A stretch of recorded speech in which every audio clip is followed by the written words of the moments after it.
সেমাই নয়, পেঁপে দিয়ে তৈরি করুন অমৃত স্বাদের পেঁপের নোয়াবিশ সেমাই। Hello everyone, welcome to Madhab cooking world. আজকের রেসিপিতে থাকছে অমৃত স্বাদের পেঁপের নোয়াবিশ সেমাই। একবার খেলে মন ভরবে না, বারবার খেতে ইচ্ছে করবে, এতটাই মজার হয়েছিল। চলুন এই ইউনিক আর নতুন রেসিপিটি এক নজরে দেখে নিই। তার আগে যদি চ্যানেলে নতুন হয়ে থাকেন তাহলে চ্যানেলটি সাবস্ক্রাইব করে বেল আইকনে অলে প্রেস করে রাখবেন, তাহলে প্রতিদিনের নোটিফিকেশন খুব সহজেই পেয়ে যাবেন। পেঁপের এই নোয়াবিশ সেমাই তৈরি করার জন্য প্রথমে আমি একটা পেঁপের অর্ধেকের একটু বেশি পেঁপে নিয়েছি। পেঁপেটার ভালো করে খোসাটা ছাড়িয়ে তারপর ভালো করে পরিষ্কার করে নিয়েছি, আর এরকম একটা ছোট অংশ দিয়ে গ্রেটার দিয়ে গ্রেট করে নিয়েছি। অবশ্যই মিহি করে গ্রেট করতে হবে। তো তারপর আমি এখানে একটা কড়াইয়ে বেশ পরিমাণে জল দিয়েছি, আর জলের মধ্যে পেঁপের এই গ্রেট করা অংশগুলো সবগুলো দিয়ে দিচ্ছি। দিয়ে একটু নাড়াচাড়া করে এই 6 থেকে 7 মিনিটের মতো সিদ্ধ করে নিব। ভালো করে যখন সিদ্ধ হয়ে যাবে তখন জল থেকে এভাবে ছেঁকে উঠিয়ে একটা স্ট্রেনারে রেখে দিব জলটা ঝরে যাওয়ার জন্য। আর এদিকে আবারও কড়াইয়ে আমি দিয়ে দিলাম হাফ কাপ পরিমাণে চিনি। এবার আমি চিনির ক্যারামেল তৈরি করব। এবার এই চিনির সাথে দিয়ে দিব কিছুটা জল। জলটা দেওয়ার ফলে চিনির ক্যারামেলটা কিন্তু খুব সুন্দর হবে আর সহজেই পুড়ে যাবে না, সুন্দর একটা কালার আসবে। প্রথমে চিনির সাথে জলটাকে একটু নেড়ে মিশিয়ে কিছুক্ষণ অপেক্ষা করলে দেখা যাবে যে একটা সাইড থেকে কালার ধরা শুরু করেছে, আর তারপর নেড়ে চেড়ে খুব ভালো করে মিশিয়ে নিতে হবে। আর তখন মিশানোর পর দেখবেন যে আস্তে আস্তে কালার আসা শুরু করেছে। খুব বেশি কালার আসা অপেক্ষা থাকবে না, এরকম একটা ব্রাউন লাইট কালার চলে আসলেই তারপর আমি সেই গ্রেট করে রাখা জল ঝরিয়ে রেখেছিলাম পেঁপেগুলো, সেগুলো দিয়ে দিব এর সাথে। আর চুলার আঁচটা এই মুহূর্তে একটু লো করে রাখতে হবে। তারপর একে একে সেই গ্রেট করা পেঁপেগুলো দিয়ে খুব ভালো করে নেড়ে চেড়ে মিশিয়ে নিতে হবে। আর মিশানোর সময় একটু শক্ত মনে হতে পারে, তবে আস্তে আস্তে মিশাতে মিশাতে কিন্তু ঠিক হয়ে যাবে। তো এবার আমি এর সাথে সামান্য একটু লবণ অ্যাড করে দিচ্ছি। যে কোনো মিষ্টি জিনিসের একটু লবণ দিলে কিন্তু টেস্টটা খুব ভালো আসে। সাথে দিয়ে দিচ্ছি এলাচের গুঁড়ো।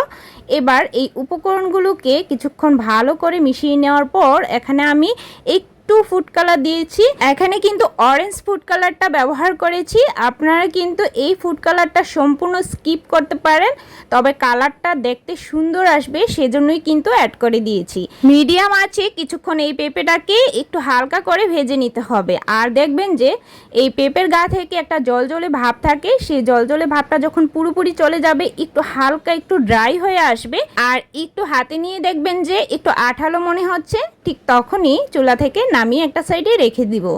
আর পুরোপুরি ঠান্ডা হওয়ার জন্য একটা সাইডে রেখে আমি এবার প্যানে দিয়ে দিচ্ছি 3 চা চামচ ঘি। ঘিটা দিলে ফ্লেভারটা কিন্তু খুব ভালো আসে, অবশ্যই ঘি দেওয়ার ট্রাই করবেন। আর দিয়ে দিচ্ছি 1 টুকরো দারচিনি আর 2 টুকরো এলাচ। এলাচটাকে একটু ফেটিয়ে দিয়েছি যাতে করে ফ্লেভারটা খুব ভালো আসে। সাথে আমি কাজু আর কাঠবাদাম একটু কুচি করে কেটেছি, সেগুলো দিয়ে দিচ্ছি। খুব বেশি ভাজতে হবে না, নাহলে কিন্তু কালো হয়ে যাবে, ফ্লেভারটাও কিন্তু ভালো আসবে না। তো একটু হালকা করে ভেজে নেওয়ার পর শেষের দিকে আমি এখানে কিছুটা কিশমিশ অ্যাড করে দিয়েছি।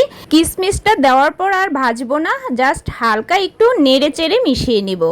আর মিশানোর পর সেই পেঁপের ভেজে রাখা সেমাইগুলো দিয়ে দিচ্ছি। এবার একটু কিছুক্ষণ নাড়বো, 2 থেকে 3 মিনিটের মতো নাড়াচাড়া করে নামিয়ে নিচ্ছি।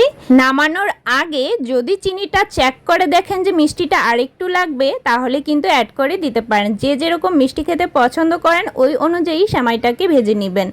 তো এবার আমি একটা মোল্ডে এই নোয়াবিশ সেমাইটাকে সেট করার জন্য নিয়ে নিচ্ছি। প্রথমে একটা লেয়ার করে নিয়েছি, তারপর এখানে আমি যে দুধের লেয়ারটা করব সেটা কিন্তু কাস্টার্ড আর ক্রিম ছাড়া তৈরি করব। তার জন্য এখানে ছোট সাইজের একটা চায়ের কাপ নিয়েছি। এখন মেজারমেন্ট কাপের হিসাব করলে অনেকেই বুঝতে পারবেন না, সেজন্য চায়ের কাপে মেপে দেখিয়ে দিচ্ছি। এখানে আমি 3 কাপ পরিমাণে জাল করে ঠান্ডা করায় নেওয়া দুধ দিয়ে দিচ্ছি। আগে থেকেই জাল করে নিয়েছি আর ঠান্ডাও করে নিয়েছি। এবার এর সাথে 3 চা চামচ দিয়ে দিচ্ছি কর্নফ্লাওয়ার। এবার কর্নফ্লাওয়ারটাকে খুব ভালোভাবে মিশিয়ে নিতে হবে, তবে চুলা জ্বালানোর আগে এই উপকরণগুলো খুব ভালোভাবে মিশাতে হবে। তারপর এর সাথে আমি 3 চা চামচ চিনি অ্যাড করে দিচ্ছি। চিনিটা সম্পূর্ণ আপনাদের ব্যাপার, আপনারা যদি মিষ্টি আরেকটু বাড়িয়ে খেতে চান তাহলে কিন্তু বাড়িয়ে দিতে পারেন। তো এবার আমি এর সাথে 3 চা চামচ গুঁড়ো দুধ দিয়ে দিচ্ছি, এতে করে টেস্টটা অনেক বেশি ভালো আসবে। তাই গুঁড়ো দুধটা দেওয়ার পর আরেকটু ভালো করে নেড়ে চেড়ে খুব ভালো করে মিশিয়ে নিচ্ছি। আর মিশানোর পর চুলাটা জ্বালানোর একটু কিছুক্ষণের মধ্যেই দেখা যাবে যে এরকম দলা দলা ভাব চলে আসছে। আর সাথে সাথে এরকম নেড়ে চেড়ে মিশিয়ে নিতে হবে। চুলাটা কিন্তু লো আর মিডিয়ামের মাঝামাঝি আছে, না হলে কিন্তু খুব দ্রুতই ঘন হয়ে যাবে। তো ভালো করে মিশিয়ে একটু যখন ঘন হয়ে আসবে তখন এই মিশ্রণটা নামিয়ে নিতে হবে। আর কিভাবে বুঝবেন যে মিশ্রণটা ঘন হয়ে আসছে? চামচের থেকে একটু ধীরে ধীরে পড়ছে, এরকম যখন মনে হবে তখনই বুঝবেন মিশ্রণটা পারফেক্ট। তবে খুব বেশি পাতলা যেন না হয়, না হলে কিন্তু ভালো লাগবে না। এরকম একটু ঘন করে নামিয়ে নিচ্ছি। তারপর মাঝে এই লেয়ারটা দিয়ে তার উপর দিয়ে আবার ভেজে রাখা সেই পেঁপের সেমাইগুলো উপর দিয়ে দিচ্ছি। আমি কিন্তু পেঁপের সেমাইগুলো দুই ভাগে ভাগ করে উপরে একটা লেয়ার আর নিচে আরেকটা লেয়ার করে এভাবে দুইটা লেয়ারের মাঝামাঝি দুধের মিশ্রণটা দিয়ে দিয়েছি। এবার এর উপর দিয়ে আমি কাজু আর কিশমিশ, তারপর একটু কাঠবাদাম কুচি করে নিয়েছি, আর উপর দিয়ে একটু চেরি ফল সৌন্দর্যের জন্যই দিয়ে দিচ্ছি। আপনারা কিন্তু চাইলে এগুলো স্কিপ করতে পারেন, তবে বাদামটা দিলে বেশ ভালো লাগে খেতে।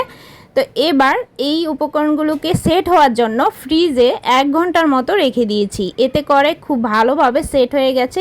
চেষ্টা করবেন একটু ঠান্ডা ঠান্ডা এই ডেজার্টটা তৈরি করে খাওয়ার জন্য। আর এই পেঁপে দিয়ে যে অমৃত স্বাদের এই নোয়াবি সেমাই তৈরি করা যায় অনেকেই কিন্তু জানেন না। আমি বলবো যে কাউকে যদি এটা করে খাওয়াতে পারেন সে আপনার 100% প্রশংসা করবেই করবে। অবশ্যই কিন্তু বাসায় ট্রাই করবেন। এরকম ইউনিক রেসিপি দেখার জন্য চ্যানেলের সাথেই থাকুন। আজকের মতো টাটা।